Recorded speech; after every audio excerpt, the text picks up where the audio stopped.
Subscribe करिए rising Uttar Pradesh को और दबाइए इस बेल आइकन को ताकि आप पाए यूपी की न्यूज अपने मोबाइल पर सबसे पहले। प्रदेश में कोरोना संक्रमण के सारे रिकॉर्ड टूट गए हैं। राज्य में बीते 24 घंटे में कोविड-19 के सबसे अधिक 2308 नए मामले सामने आए हैं। यह एक दिन में नए मामलों की अब तक की सर्वाधिक संख्या है। इससे पहले 19 जुलाई को 2250 मामले सामने आए थे। 2308 नए मामलों के साथ कुल संक्रमितों की संख्या अब 55,000 को पार कर गई है। अब तक 55,588 लोगों में से कुल 33,500 लोग इलाज के बाद ठीक हो चुके हैं और उन्हें अस्पताल से डिस्चार्ज किया जा चुका है। राज्य में फिलहाल कोरोना के 20,825 सक्रिय मामले हैं। प्रदेश में गाजियाबाद जिले के विजयनगर इलाके में बदमाशों के हमले में घायल हुए पत्रकार विक्रम जोशी की देर रात इलाज के दौरान मौत हो गई। बीते सोमवार की रात बदमाशों ने उनके सिर में गोली मार दी थी। गोली मारने से पहले बदमाशों ने पत्रकार को बुरी तरह से पीटा था।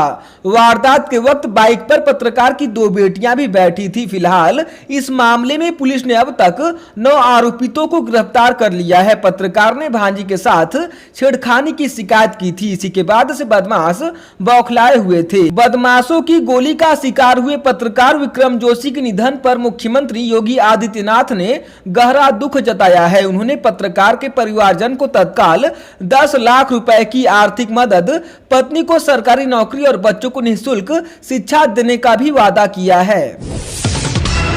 मृतक पत्रकार की पत्नी ने कहा कि अगर पुलिस ने मेरे पति की शिकायत को गंभीरता से लिया होता तो मेरा सुहाग नहीं उजड़ता।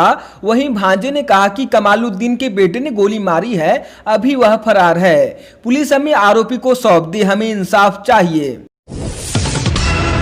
पत्रकार हत्याकांड को लेकर कांग्रेस ने योगी सरकार पर निशाना साधा है। कांग्रेस के प्रवक्ता सुरजेवाला ने कहा कि मुझे दुख के साथ कहना पड़ता है कि गाजियाबाद में अपनी भांजी के साथ छेड़छाड़ का विरोध कर रहे पत्रकार विक्रम जोशी की हत्या ने हमें हिलाकर रख दिया है। उनके परिवार के साथ मेरी संवेदना है। उन्होंने कहा कि भाजपा ने गुंडाराज पैदा कर दिया है, कानून व्यवस्था और सरकार का दिवाला निकल चुका है। 16 जुलाई 2020 को बदमाशों ने पत्रकार की 17 साल की भांजी के साथ छेड़छाड़ किया। उन्होंने कहा कि भाजपा ने गुंडाराज पैदा कर दिया है, कानून व्यवस्था और सरकार का दिवाला निकल चुका है। पुलिस और योगी सरकार एफआईआर दर्ज नहीं करती है। छेड़छाड़ करने वाले युवक उसके घर पर बोतलें फोड़ते हैं। उन्होंने कहा कि पत्रकार विक्रम फिर पुलिस को फोन करता है लेकिन कुछ नहीं होता है, जिसके बाद उसकी हत्या हो जाती है। धार्मिक नगरी अयोध्या में 5 अगस्त को पीएम मोदी के हाथों भगवान राम के मंदिर का भूमि पूजन व शिलान्यास होगा।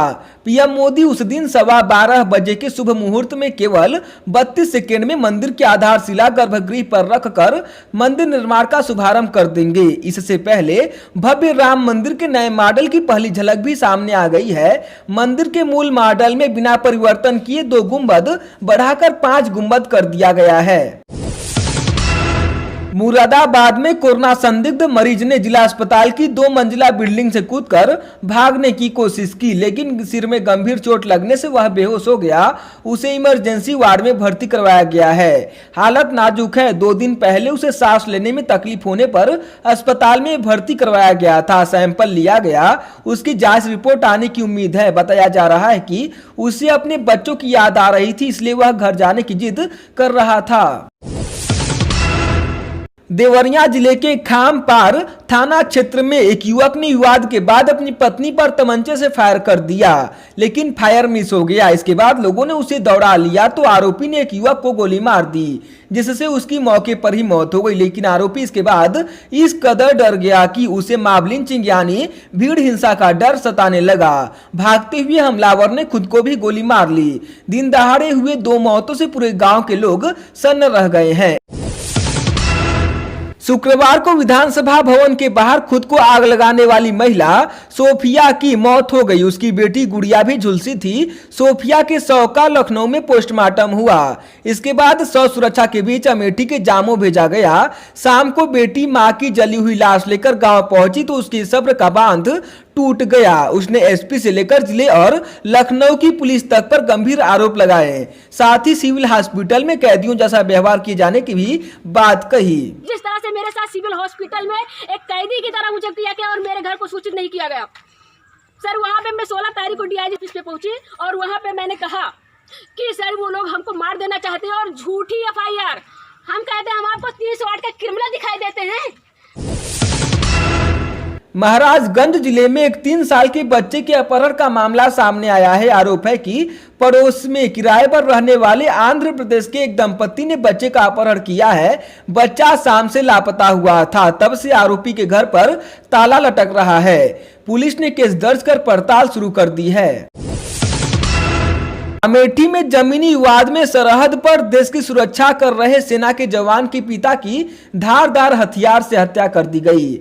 यही नहीं, बीच बचाव करने आई जवान की भाभी को भी हत्यारों ने पीट पीट कर अधमरा कर दिया। उन्हें गंभीर हालत में अस्पताल में भर्ती किया गया है, जहां उनका इलाज चल रहा है। सूचना पर खुद एसपी ख्याति गर्ग मौके पर पहुंची और उन्होंने जल्द से जल्द हत्यारों को गिरफ्तार करने का दावा किया।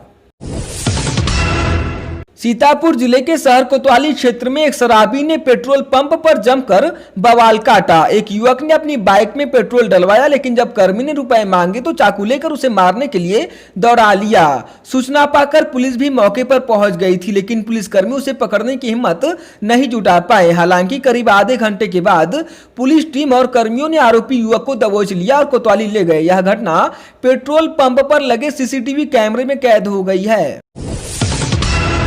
प्रदेश में प्रत्येक सप्ताह 2 दिन के लॉकडाउन के बावजूद कोरोना संक्रमण पर अंकुश नहीं लगने से चिंतित मुख्यमंत्री योगी आदित्यनाथ ने कहा है कि कंटेनमेंट जोन में विभिन्न गतिविधियों को प्रतिबंधित रखे जाने की जवानों का सख्ती से पालन कराया जाए। इसके साथ ही यह भी सुनिश्चित किया जाए कि यहां लोगों को आवश्यक सामग्री की उपलब्धता में कोई असुविधा न हो। सीएम योगी ने विभिन्न कार्यालयों और संस्थानों में स्थापित कोविड हेल्प डेस्क के सुचारू संचालन पर भी बल दिया और कहा कि कोविड हेल्प डेस्क में पल्स ऑक्सीमीटर, इंफ्रारेड थर्मामीटर और सैनिटाइजर की उपलब्धता बनी रहे।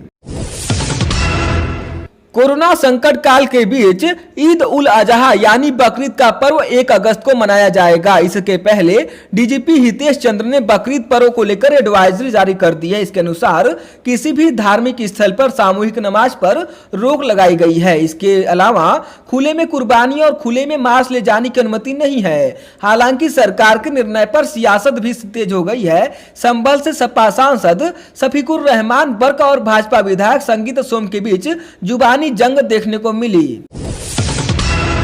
यदि आप बेरोजगार हैं और नौकरी की तलाश कर रहे हैं तो सेवायोजन विभाग की ओर से ऑनलाइन पंजीयन के साथ ऑनलाइन आवेदन और साक्षात्कार का इंतजाम किया गया है। हाई स्कूल से लेकर ITI पास बेरोजगार ऑनलाइन घर बैठे अपना पंजीयन करा सकते हैं। सेवायोजन विभाग की वेबसाइट sevayojan.up.nic.in या फिर सेवायोजन ऐप से पंजीयन के साथ नौकरी के लिए आवेदन कर सकते हैं। 29 जुलाई को फोन के माध्यम से घर बैठे साक्षात्कार लिया जाएगा। लखनऊ के हजरतगंज स्थित भारतीय स्टेट बैंक मुख्यालय के 11 स्टाफ के कोरोना संक्रमित आने के बाद SBI मुख्यालय को अगले 48 घंटे के लिए बंद कर दिया गया है। मामला प्रकाश में आने के बाद बैंक स्टाफ में हड़कंप का माहौल है।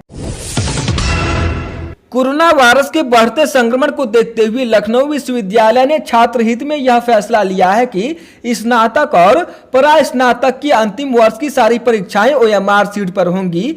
सारे प्रश्नों में बहुविकल्पीय प्रश्न होंगे। अन्य सेमेस्टर के छात्रों के प्रमोशन का फार्मूला भी तैयार कर लिया गया है। प्रमोशन पाने वाले छात्रों को भविष्य में परीक्षा देकर अपने अंक सुधारने का भी मौका दिया जाएगा।